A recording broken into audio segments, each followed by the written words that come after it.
اعوذ باللہ من الشیطان الرجیم بسم اللہ الرحمن الرحیم قال النبی صلی اللہ تعالی علیہ وسلم من کان للہ کان اللہ لہ او کما قال صلی اللہ تعالی علیہ وسلم یا خدا بہر جناب مصطفیٰ امداد کن یا رسول اللہ از بہر خدا امداد کن یا شہید کربلا یا دافع کرب و بلا گر رخا شہزادہ گل کو قبا امداد کن غوث اعظم بمنی بے سرو ساما مدد قبلئی دی مدد کعبئی ایما مدد بغیر دابے بلادا افتاد کشتی مدد کن یا معین الدین چشتی قادری یمنارے یا غوث اعظم می جنم دمج شیخ احمد رضا کا قطب عالم می جنم۔ سب سے پہلے سارے سنسار کے مرکز عقیدت باعث ایجاد کائنات فخر موجودات اللہ کے محبوب دانہ غیوب جناب احمد مصطفیٰ محمد عربی روح فدا صلی اللہ علیہ وسلم کی بارگاہ میں جھوم کر عشق میں ڈوب کر بآواز بلند ہدیہ درود شریف پیش فرما دے۔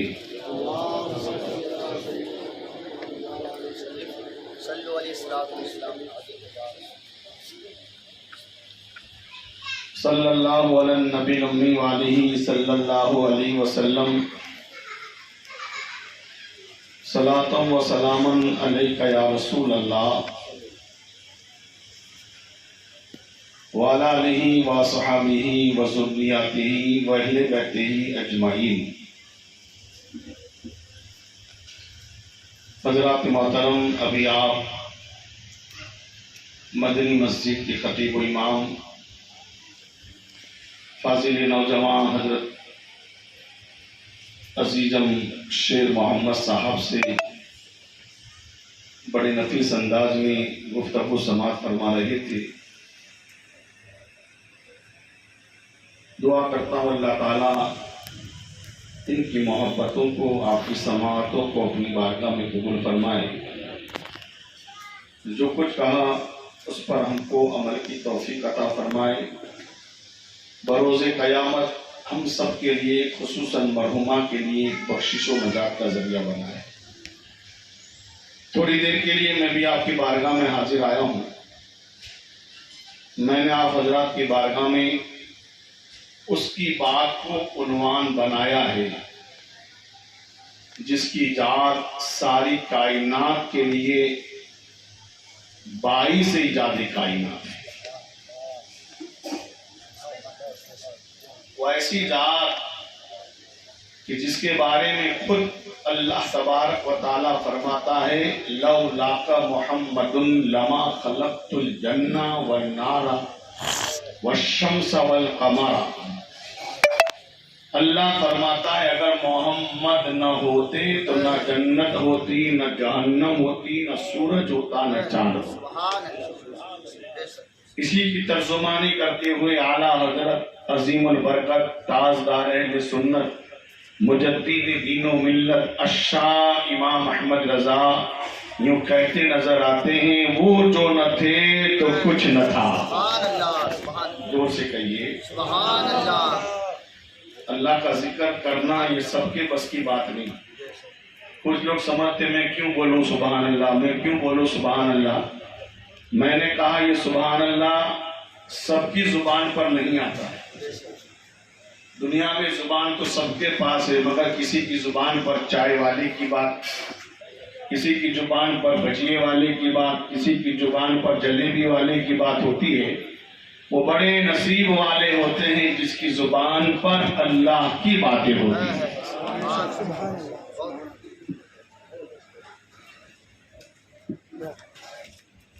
زبان سب کو ملی مگر ہر زبان کمال والی نہیں ہے۔ کہ ابو جہل کے پاس زبان نہیں تھی، عتبہ شیبہ کے پاس زبان نہیں تھی، ابو لہب کے پاس زبان نہیں تھی، فرعون، شداد، نمرود سب زبان والے تھے، مگر سب زبان والے ہو کر بھی بے زبان ہو گئے۔ بلال ایسی زبان والا ہوا کہ جس کی زبان کی بولی آج بھی دنیا کے اندر گونجتی نظر آ رہی ہے اور انشاءاللہ قیامت تک گونجتی نظر آ رہی ہے۔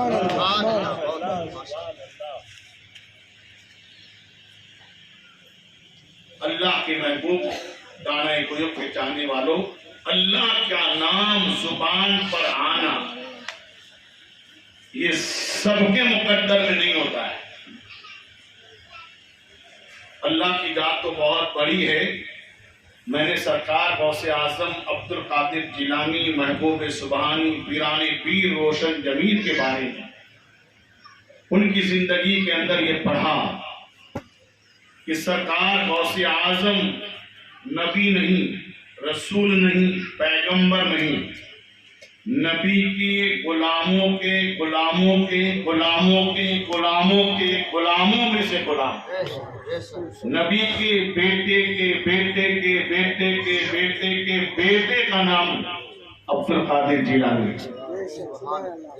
جو میرے نبی کی 12ویں اور 13ویں پشت میں پیدا ہوئے، نبی نہیں، رسول نہیں، پیغمبر نہیں، ولی ہے، سید الاولیاء ہے۔ وہ فرماتے خدا بہت بڑی ذات کا نام، مگر سرکار غوث اعظم فرماتے ہیں کہ جب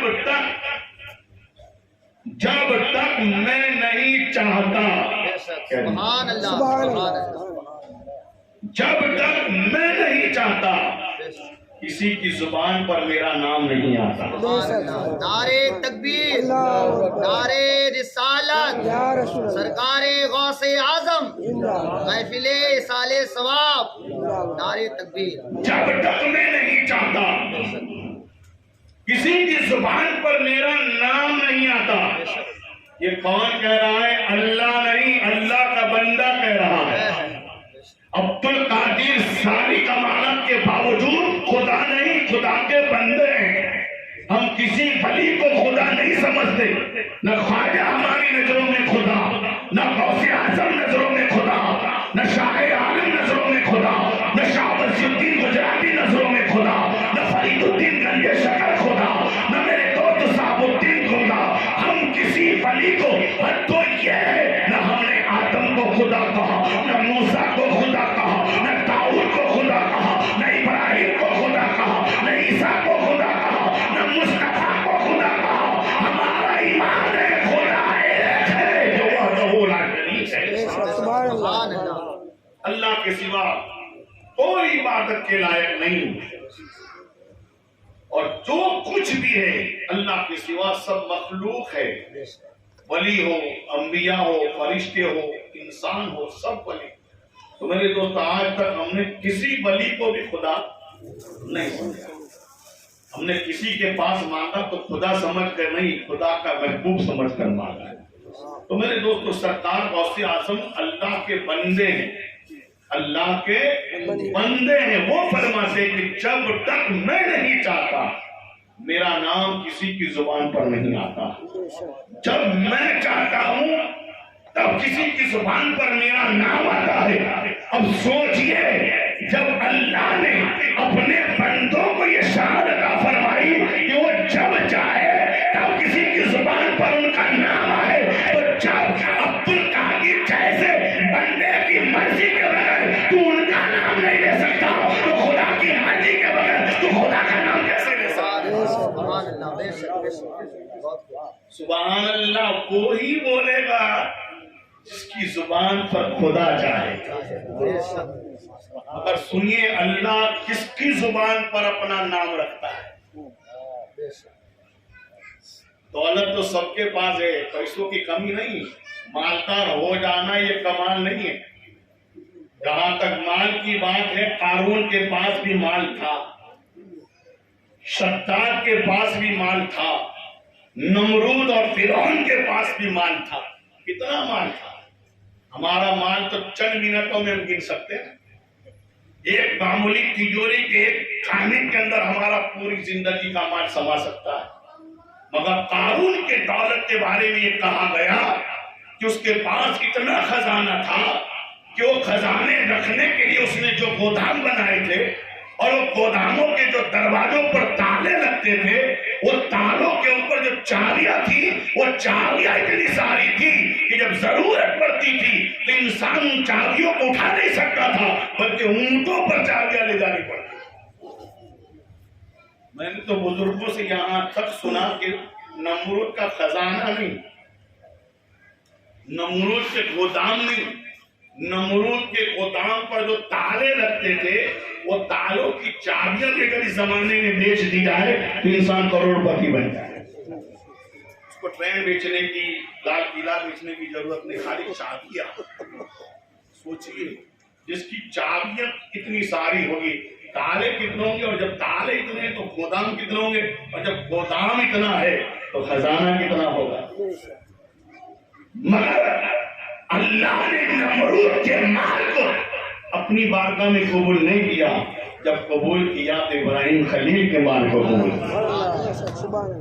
پتا چلا مال والا ہو جانا کمال نہیں، ایسا مالدار ہونا کمال ہے جو اللہ کو پسند آ جائے. میرے دوستو مگر سوال پیدا ہوتا ہے ابراہیم کے مال میں وہ کیا تھا اور نمرود کے مال میں کیا تھا کہ نمرود کا مال میرے دوستو نمرود کو کامیابی تک نہ پہنچا سکا اور ابراہیم کے مال نے ابراہیم کو اللہ کا خلیل بنا دیا، اللہ کا محبوب بنا دیا، اللہ کی بارگاہ کا مقبول بنا دیا. میرے دوستو میں دعوے سے کہتا ہوں اللہ جس کے مال کو پسند کرتا ہے اسی کے مال کو اپنی بارگاہ میں قبول کرتا ہے. آج ہم میں اور اللہ والوں میں یہی فرق ہے. جہاں تک ماننے کی بات ہے کہ دنیا کے اندر ہر مسلمان اللہ کو مانتا ہے. جاہل سے کہو وہ کہے گا میں اللہ کو مانتا ہوں. یہ الگ بات ہے کہ 5 وقت کی نماز تو کیا جمعہ بھی نہ پڑھتا، عید کے دن بھی نہ ہو، مگر اللہ کو مانتا ہے. بہت سارے مسلمان نبی کو مانتے ہیں، بغیر نبی کو مانے آپ مسلمان نہیں ہو سکتے. ہم اللہ والوں کو مانتے، خواجہ کو مانتے، غوث کو مانتے، شاہ عالم کو مانتے، قطب عالم کو مانتے، شاہ الدین گجراتی کو مانتے. جہاں تک ماننے کا تعلق ہے ہم سب دعوے کرتے ہیں کہ مانتے ہیں، مگر بات کیا ہے ہم مان کر بھی میرے دوست کو اللہ کے محبوب نہ ہوئے. صدیق نے ایسا مانا کہ صداقت کا تاجدار ہو گیا، عمر نے ایسا مانا عدالت کا شہسوار ہو گیا، عثمان نے ایسا مانا سخاوت کا پیکر ہو گیا، علی نے ایسا مانا شیر خدا بن گیا، حسن نے ایسا مانا امام مصطفیٰ بن گیا، حسین نے ایسا مانا سید الشہداء بن گیا، زین العابدین نے ایسا مانا کہ سجاد بن گیا، عبد القادر نے ایسا مانا غوث اعظم ہو گیا، اور معین الدین نے ایسا مانا ہندوستان کا راجا ہو گیا. ماننے کا جہاں تک تعلق ہے سب مانتے ہیں مگر ہم مان کر بھی وہیں کے وہیں رہے. معین الدین مان کر میرے دوست ولی بن گئے، ولیوں کے سردار بن گئے. بات جائے خالی ماننا کافی نہیں ہے میرے دوست، ماننا کافی نہیں. اللہ کو تو سب مانتے ہیں، نبی کو تو سب مانتے ہیں، ولی کو تو سب مانتے ہیں، پیر کو تو سب مانتے ہیں. یہ ماننا کامیابی کی دلیل نہیں ہے. کامیابی کی دلیل یہ ہے کہ اللہ کو بھی مان، اللہ کی بھی مان. بے شک بے شک. ہم اللہ کو مانتے ہیں، اللہ کی نہیں مانتے. ہم نبی کو مانتے، نبی کی نہیں مانتے. ہم غریب نواز کو مانتے، غریب نواز کی نہیں مانتے. ہم میرے دوستو غوث اعظم کو مانتے، غوث پاک کی نہیں مانتے. اللہ کو تو سب مانتے ہیں، لا الہ الا اللہ سب کہتے ہیں، مگر خدا نے کہا کہ الصلاۃ نماز قائم کرو. کتنے کرتے ہیں؟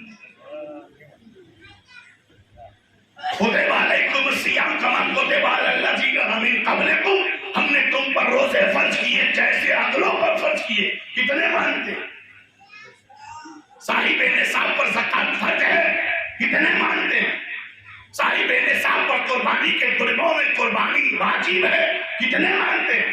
شادی کے دن تو ہم اپنی حیثیت نہیں دیکھتے، فضول خرچیوں میں تو ہم میرے دوست اپنا مقام نہیں دیکھتے. ہم میرے دوستوں علماء فرماتے ہیں, ایک مفکر اسلام نے کہا کہ مسلمان کتنا مالدار ہے یہ دیکھنا ہو اس کے بینک بیلنس کو دیکھنے کی ضرورت نہیں, اس کی پراپرٹی کو دیکھنے کی ضرورت نہیں, اس کے مقام اور گاڑی کو دیکھنے کی ضرورت نہیں. مسلمان کتنا مالدار ہے اس کے گھر کی شادی دیکھ لو. ایک ایک بیٹی کا ڈریس 25-25 ہزار, پیٹھی کا الگ, مہندی کا الگ ہے نا, سرکس کا الگ, ولیمے کا الگ, اللہ جانے کتنے الگ الگ, اتنے سارے ڈریس 25,000 20,000 50,000, مگر اس کے باوجود بھی بیٹی پردے میں نظر نہیں آتی. لباس کے بعد بھی ہماری ماں بہن میرے دوست ننگی نظر آتی ہے. کیا مطلب؟ تو نے اللہ کو مانا, نبی کو مانا, مگر نبی کی اور اللہ کی نہیں مانی. اگر تو نے اللہ اور نبی کو مانا ہوتا اور ان کی مانی ہوتی تو تیرا چہرہ غیر محرم کو نظر نہ آتا. یہ میرے دوست زبان کی آواز غیر محرم تک نہ جاتی. خاتون جنت فاطمہ زہرا کی زندگی کو دے, جب اللہ کو مانا اور اللہ کی مانی تو زندگی ایسے گزاری کہ جب سے سمجھدار ہوئی تب سے لے کر مرتے دم تک خاتون جنت کا چہرہ تو دور کی بات ہے, ان کے سر کے بال کو انسان تو انسان نہ آسمان نے دیکھا نہ زمین نے دیکھا. میرے دوستو جہاں اللہ کو مانتے ہو اللہ کی مانتے, نبی کو مانتے ہو نبی کی مانو. میرے دوستو دیکھو قارون کے پاس دولت تھی اور دولت تھی, خزانے بھرے تھے, انبار لگے تھے, مگر جب اللہ کے حکم آیا کہ اس مال میں سے زکات نکالو. قرآن پڑھو, حدیث پڑھیے, کتابوں کا مطالعہ کیجیے. آج ہمارے پاس یہ الگ بات ہے کہ دین سمجھنے کے لیے اور دین کو جاننے کے لیے وقت نہیں ہے, اور ہم الزام علماء پر لگتے ہیں علماء سکھاتے نہیں, استاد نے سکھایا نہیں. میں نے کہا چھیتر پنڈی کرنا کسی اسلام نے سکھایا, دھوکہ بازی کس نے سکھائی, یہ پب جی یہ گیم کھیلنا کس نے سکھایا؟ سب سیکھ جاتے ہیں. جب تو اتنے بڑے بڑے کام سیکھ سکتا ہے تو میرے دوستو نبی کا درود نہیں سیکھ سکتا ہے, مصطفیٰ کی نعت. میرے دوستو یہ بہانہ بازی راستے نکالنا ہے. تو میرے دوستو مفکر کہتا ہے اگر مسلمان کی مالداری دیکھ لی ہو, مالداری دیکھ لی تو ان کی شادیاں دیکھو, شادیاں دیکھو, ان کے خرچے دیکھو, فضول خرچیاں دیکھو, ان کے میرے دوستو اخراجات کو دیکھو, رسموں کو دیکھو, پتہ چلے گا کتنا مالدار ہے. بادشاہ کی طرح اپنے بیٹے کی شادی. مگر مسلمان غریب کتنا ہے, اس کی غریبی دیکھنی ہو تو مسجدوں کی جولی میں دیکھو. اللہ جانے کہاں سے میرے دوست 5 کا سکہ ڈھونڈ کے نکالے گا پھر ڈول میں ڈالے.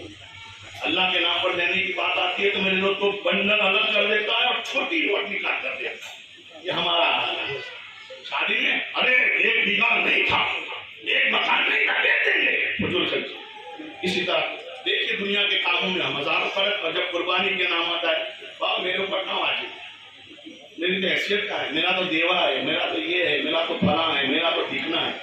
فضول خرچیوں میں ہم کو دیوے قرض کچھ یاد نہیں آتا, غریب یاد نہیں آتا. آج کچھ لوگ میرے دوستو یہ بھی ہم کو سمجھاتے کہ آپ اتنے فالتو میں اتنے جانور ذبح کر دیتے ہو, 20-20 ہزار, 25-25 ہزار, 50-50 ہزار کا جانور آپ ذبح کر کے کھا جاتے ہو. اس سے بہتر یہ کہ 50 ہزار کوئی غریب کو دے دو, کوئی بیوہ کو دے دو, کوئی یہ دے دو. میں نے کہا تجھے غریب قربانی کے دن, عید میلاد کے دن ہی یاد آتے ہیں, تجھے غریب اپنے بیٹے کی شادی میں یاد نہیں آتے, تو نے لاکھ کا بینڈ بجایا تب غریب یاد نہیں آئے, تو نے میرے دوستو 50-50 ہزار کے جوڑے سلوائے تب غریب یاد نہیں آیا.